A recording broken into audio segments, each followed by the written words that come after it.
Hi everybody, tonight I thought we would make some homemade pizzas because last night I made mozzarella from the evening milking. So that's in the fridge and I just really wanted some pizza. So it was a choice between some frozen French bread or make my own crust. So I think we'll make some pizza crust, some pizza dough. So I haven't done this in a long time and I'm just going to wing it. So we're going to go ahead and use about, I don't know, a third of a bag of flour, and they'll be more than enough for the pizza. And whatever is left, we will use that for something else.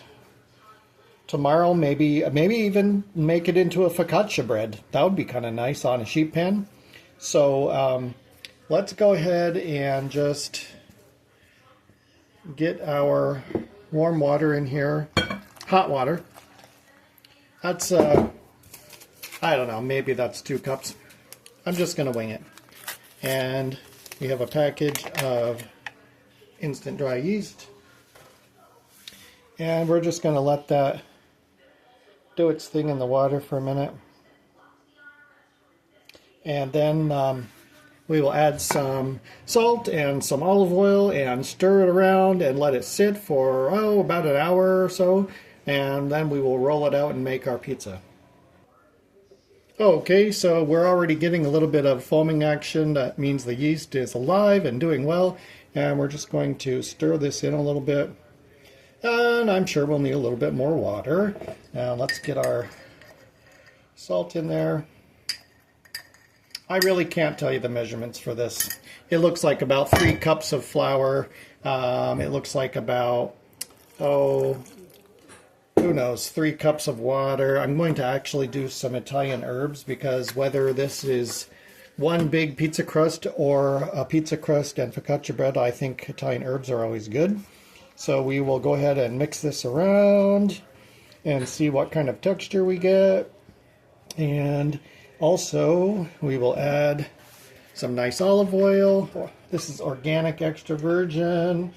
Who doesn't like that? It's actually really good to just dip bread in. So if we make focaccia, we will have to, that's a good idea. Tomorrow, maybe we can roast some tomatoes and onions on the grill and then put them on top of focaccia. And some garlic. Now I'm getting excited. And some sea salt and black pepper. That would be a very nice bread. Okay, this is actually coming together pretty good. We're not gonna over stir. We're not gonna over knead. We're just going to kind of get this together so it's wet, but not too wet. And then we're gonna let it sit. Okay, we're going to do a little bit more water. And so a long time ago, I want to say, it's 2025, so 20 years ago, there was a cookbook that I got at a thrift store. It was all about pizza. And the main recipe for the dough is basically what I'm doing now. It was done by, I want to say, a man named McNair.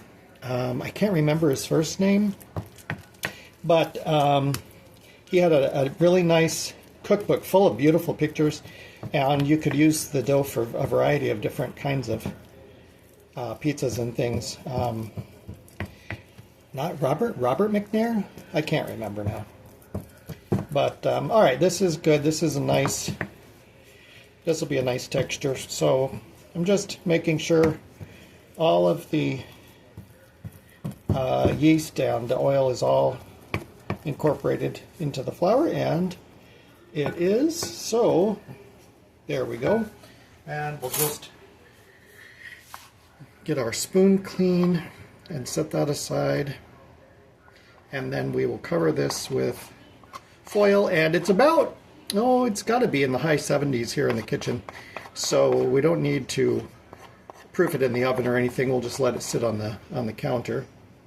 And it's 640 right now. So we will come back to this and see what it looks like in,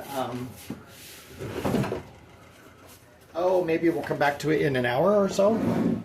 It'll probably take a little bit longer than that to puff up really nice, but you never know because it depends on the yeast and it depends on the temperature in the room.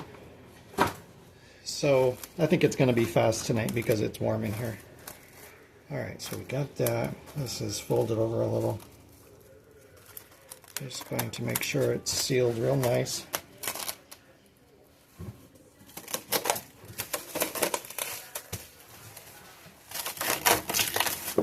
So that all the air stays out.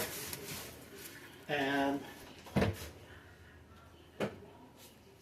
I also like to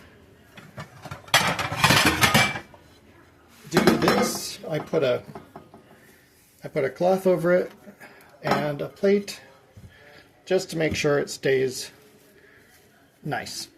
And I'll be back with you in a separate video when we're ready to roll this puppy out. So I'll talk to you soon. Bye-bye.